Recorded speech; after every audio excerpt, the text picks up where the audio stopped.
ASM classes में आप सभी दोस्तों का स्वागत है।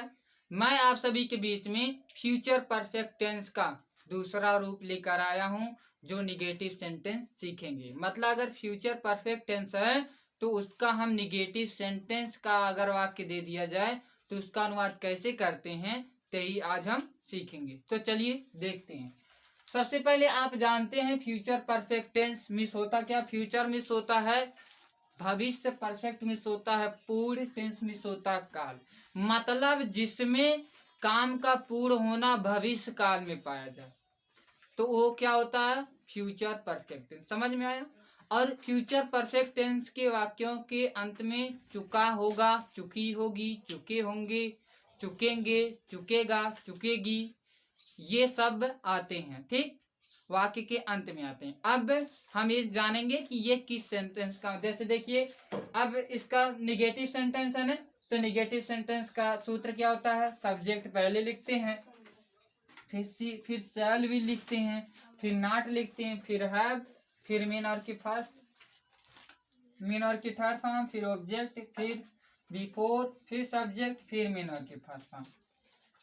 ठीक, यस या यस सिंगुलर नंबर, मतलब एक वचनकर्ता के साथ। तो चलिए देखिए, अब जैसे आपके सामने क्या दिया है, जैसे में तुम्हारे आने से पहले वह नहीं नाच चुकेगी।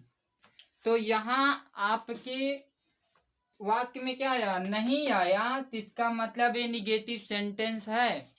और निगेटिव सेंटेंस की पहचान होती है वाक्य में नहीं और वाक्य के अंत में पूर्ण विराम, तब वो आपका जाके निगेटिव सेंटेंस होता है।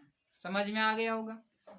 अब निगेटिव सेंटेंस में आपको देखना है किस टेंस का वाक्य। यहाँ तो लिखा है फ्यूचर परफेक्ट टेंस, हर जगह नहीं लिखा रहता है, इसीलिए अब देखिए वाक्य के अंत में मैंने देखा क्या आया, चुकेगी आया। अभी मैंने बताया कि जिस वाक्य के अंत में चुकेगा, चुकेगी, चुकेंगे रहता है वो आपका फ्यूचर परफेक्ट टेंस। समझ में आ गया। तो चलिए अनुवाद करते हैं। फ्यूचर परफेक्ट टेंस में निगेटिव सेंटेंस है क्योंकि वाक्य में नहीं है। तो जब वाक्य में नहीं आते हैं तो मैंने आपको कहा फ्यूचर परफेक्ट टेंस में दो कार्य होते हैं, एक तो पहले होता है, दूसरा बाद में। तो जो पहले होता है तो पहले के बाद जो रहेगा उसी का अनुवाद करना। देखिए पहले के बाद यहाँ क्या है, वह नहीं जा चुकेगी, तो इसी का अनुवाद हमें करना। तो वह का अंग्रेजी होती है क्या, जानते हैं आप, सी होती है, क्योंकि स्त्री का बोध हो रहा है। और सी के साथ क्या लगाते हैं, विल लगाते हैं। तो सी विल, फिर हमें क्या लिखना है, नॉट, फिर नॉट लिखने के बाद हैव, फिर हैव लिखने के बाद मेन वर्ब की थर्ड फॉर्म। तो मेन वर्ब कहाँ रहेगा, जब वाक्य के अंत में चुकेगी रहे तो दूसरे नंबर पे, जब ये चुका होगा रहे तो तीसरे नंबर, याद रखना। लेकिन यहाँ चुकेगी है इसीलिए दूसरे नंबर। जाना का अंग्रेजी क्या होती है, गो, तो गो की थर्ड फॉर्म गॉन होती है। अब इतना तो हो गया इसकी अंग्रेजी। अब पहले का अंग्रेजी बिफोर। ठीक, पहले का अंग्रेजी क्या हो गई, बिफोर हो गई। और बिफोर लिखने के बाद तुम्हारे आने से, तुम्हारे का अंग्रेजी यू होता है और आना का अंग्रेजी कम। तो तुम बहुवचन करता, इसीलिए मेन वर्ब में यस या यस नहीं लगाएंगे, तो यू कम। तो समझ में आ गया होगा आपको। फिर से समझा दे रहे हैं, देखिए वह का अंग्रेजी सी, इस वाक्य में मैं और हम नहीं इसीलिए विल लगा। तो सी विल, नहीं का अंग्रेजी नॉट, फिर उसके बाद हैव, मेन वर्ब की थर्ड फॉर्म, मेन वर्ब यही था जाना। फिर उसके बाद पहले का अंग्रेजी बिफोर, तुम्हारे का अंग्रेजी यू, का आना का अंग्रेजी कम। तो समझ में आ गया होगा। चलिए आगे चलते हैं। देखिए इसका अनुवाद कीजिए आप लोग, मेरे आने से पहले वह नहीं गा चुकेगी। तो ये आप देख रहे हो वाक्य के अंत में क्या है, चुकेगी, तो फ्यूचर परफेक्ट टेंस हुआ ना, और वाक्य में नहीं है तो निगेटिव हुआ ना। तो पहले हम क्या करते हैं, फ्यूचर परफेक्ट टेंस के वाक्य में दो कार्य साथ में होते हैं, एक तो पहले होता है, दूसरा बाद में। जो पहले होता है वही का अंग्रेजी हमें लिखना, मतलब पहले के बाद देखिए वह नहीं गा चुकेगी, इसी का अंग्रेजी पहले लिखनी है। तो वह का अंग्रेजी क्या होती है, सी होती है, और सी के साथ क्या लगाते हैं, विल लगाते हैं। नहीं का अंग्रेजी क्या होती है, नॉट होती है। फिर आप, मैंने बताया मेन और कहाँ रहेगा, दूसरे नंबर पे। जब वाक्य के अंत में चुकेगी रहे तब। अगर वाक्य के अंत में चुका होगा रहे तो तीसरे नंबर पे। तो यहाँ वाक्य के अंत में चुका होगा नहीं है ना, इसीलिए तीसरे नंबर पे नहीं, दूसरे नंबर पे चुकेगी है इसीलिए। अब देखिए गा पे ना जोड़ देंगे गाना, ठीक है ना, गा में ना जोड़ देंगे गाना। गाना का अंग्रेजी सिंग। सिंग का थर्ड नाट लिखने के बाद हैव लिखेंगे, पहले ये तो जानिए। हैव और हैव लिखने के बाद सिंग का थर्ड फॉर्म संग हो गया।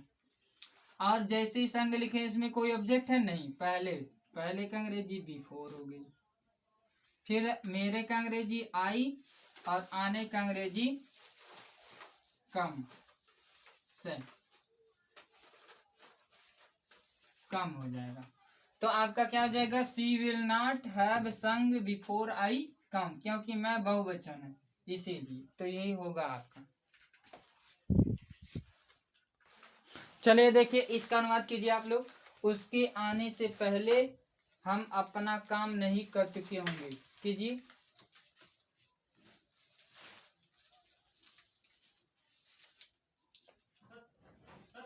तो देखिए सबसे पहले आप किसी वाक्य का अनुवाद करने जाना तो सबसे पहले ये देखना किस टेंस का वाक्य है और किस सेंटेंस का वाक्य है। दो यही काम करना।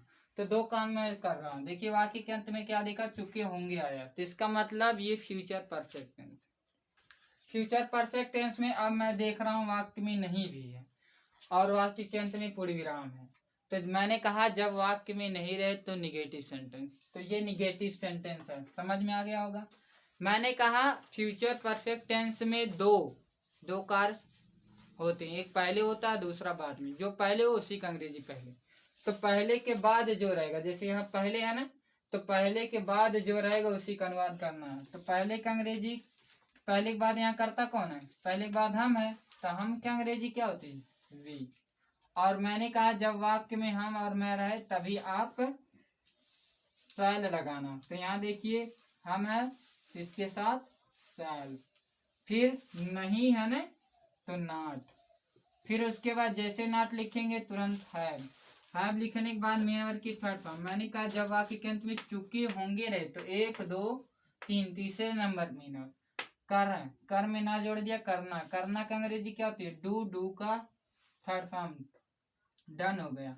अब देखिए अपना काम, अपना का क्या होगा, आवर। काम का अंग्रेजी वर्क। बच्चा क्या है, पहले, ठीक। तो यहाँ देखिए पहले का अंग्रेजी बिफोर हो जाएगी और उसके आने से उसके का अंग्रेजी क्या होती है, ही। आने का अंग्रेजी क्या होती है, कम। एक वचन इसीलिए यस लग गया, कम। सही आपका हुआ, समझ में आ गया होगा। फिर से मैं आपको बता दे रहा हूँ। मैंने कहा जब वाक्य में पहले शब्द रहे, जैसे यहाँ पहले है, ये पहले के बाद जो रहेगा वही का अनुवाद करना है। मतलब जिसमें चुका होगा, चुकी होगी शब्द जुड़ा है। जैसे यहाँ देखिए चुके होंगे ना, इसके साथ आया, इसके साथ नहीं आया, इसीलिए इसी का अनुवाद करना। तो पहले के बाद यहाँ हम है तो हम का अंग्रेजी वी होगी। और भी मैंने बताया आई और वी के साथ, मतलब जब वाक्य में मैं और हम रहे तभी शैल लगाएंगे। तो इसमें हम है तो वी के साथ शैल, और नहीं है इसीलिए नॉट, फिर हैव मेन और की थर्ड फॉर्म, फिर ऑब्जेक्ट अपना काम है, पहले का अंग्रेजी बिफोर हो गया, उसके का अंग्रेजी ही, और आना का अंग्रेजी कम। तो समझ में आ गया होगा। अगर आपको वीडियो अच्छी लग रही हो तो वीडियो को लाइक कीजिए, चैनल पर नए हो तो चैनल को सब्सक्राइब कीजिए। तब तक के लिए जय हिंद, वंदे मातरम।